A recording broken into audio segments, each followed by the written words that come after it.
अस्सलामुअलैकुम दोस्तों, मेरा नाम है परवेज और आप देख रहे हैं राज गल्फ न्यूज़। दोस्तों, आज है 27 सितंबर 2019 और आज की कुवैत की कुछ अहम तरीन खबरें जो हैं वो आपके साथ शेयर करने वाले हैं। तो अगर आप कुवैत में रहते हैं और कुवैत के हालात से बाखबर रहना चाहते हैं तो इस वीडियो को आप शुरू से लेकर आखिर तक ज़रूर देखें। वीडियो पसंद आए तो लाइक और शेयर ज़रूर करें।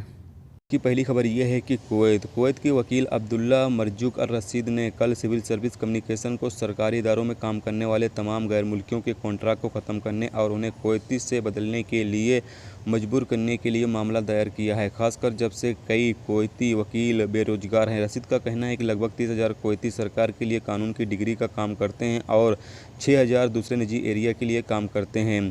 कुवैती के काफ़ी तादाद में डिग्री है, फिर भी उन्हें रोज़गार नहीं दिया जाता है, गैर मुल्कियों को रोज़गार दिया जाता है। उन्होंने बताया है कि कई वरिष्ठ यानी कि कई हाई अधिकारी कुवैती वर्करों पर भरोसा नहीं करते हैं। उन्होंने इल्ज़ाम लगाया है कि वज़ीर सेहत का एक सलाहकार एक गैर मुल्की है जिसे केडी 2100 का तनख्वाह दिया जाता है, यानी कि 2100 महीने की तनख्वाह दी जाती है। यानी कि इनका कहना यह है कि बहुत सारे कुवैती जो ग्रेजुएट हैं यानी जिनके पास डिग्री है फिर भी वो बेरोज़गार हैं और सरकारी इदारों में बहुत सारे गैर मुल्की जो अभी भी काम कर रहे हैं उनको हटाकर कुवैती जो ग्रेजुएट हैं जिनके पास डिग्री है उनको रोज़गार दिया जाए। इस हवाले से इन्होंने एक मामला दर्ज किया है और सरकार से अपील की है कि इस हवाले से कार्रवाई की जाए और जो भी कुवैती नौजवान ग्रेजुएट हैं यानी जिनके पास डिग्री है उनको रोज़गार दिया जाए और जो गैर मुल्की हैं उनको वहाँ से हटाया जाए।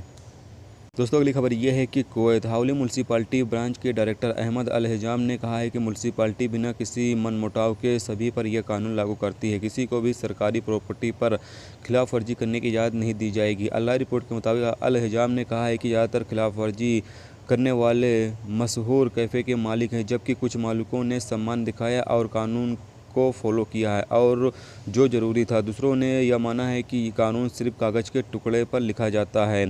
यानी कि ये बताया गया है कि बहुत सारे लोग जो हैं वो गैर कानूनी तरीके से सरकार की प्रॉपर्टी पर जो है वो कैफ़े अपना कायम कर लेते हैं और उस पर यानी कि कारोबार करते हैं।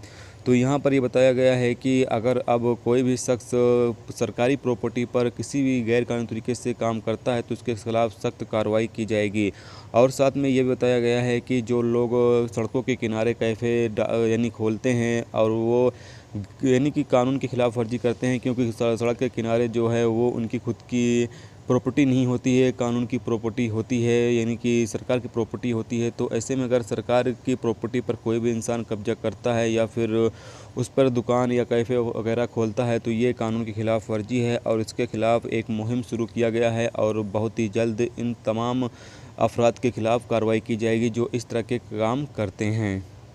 तो अगली खबर यह है कि कुवैत किंग फहद बिन अब्दुल अजीज़ रोड पर एक टेलीकॉम कंपनी के टावर के गोदाम से लगभग 2,500 लीटर डीजल चुराने के लिए पुलिस को नामालूम चोर की तलाश है। अल्लाह रिपोर्ट के मुताबिक कंपनी के कानूनी उम्मीदवार ने अल जोर के एक पुलिस स्टेशन में शिकायत दर्ज कराई है। अल अंबा ने कहा है कि डीजल 3 बार चोरी हो गया, 680 लीटर, 1,100 लीटर और 703 लीटर। क्रिमिनल डिपार्टमेंट के एहलकारों ने उंगलियों के निशान उठा लिए हैं और उनके खिलाफ कार्रवाई शुरू कर दी गई है। तो अगली खबर यह है कि कुवैत म्यूनसिपालिटी और वजारत दाखिला के साथ से गैर कानूनी तरीके के खिलाफ जलेब अल सुवैग एरिया और सबा अल सलेम एरिया में कुछ जगहों पर पिछले 2 दिनों से मुहिम चलाया गया था। मुहिम के दौरान जलेब एरिया में 61 रेसिडेंसी खिलाफ वर्जी करने वाले अफराद को गिरफ्तार किया गया। अलग अलग कबीलों के लिए काम करने के लिए आर्टिकल 18 वर्करों को गिरफ्तार किया गया था। निजी एरिया के लिए 26 वर्कर, आर्टिकल 20 के घरेलू वर्करों को और 15 फरार थे, उन्हें गिरफ्तार किया गया है। यानी कि जो लोग ऐसे अफराद जो कि लेबर लॉ की खिलाफ वर्जी करते हैं उन्हें गिरफ़्तार किया गया है। यानी कि जो लोग अपने कबील से अलग काम करते हैं, बाहर कहीं पर काम करते हैं और वो चेकिंग के दौरान पकड़े गए तो उन्हें गिरफ़्तार कर लिया गया है। तो अगर आप भी कुवैत के अंदर रहते हैं और इस तरह का काम करते हैं यानी कि अपने कबील से अलग काम करते हैं तो ख़ास तौर से एहतियात बरतें, क्योंकि ये तो गैर कानूनी है ही कि आप अपने कबील से अलग काम करते हैं और ऐसे में अगर आप गिरफ़्तार किए जाते हैं तो फिर आपको कुवैत से डिपोर्ट कर दिया जाएगा।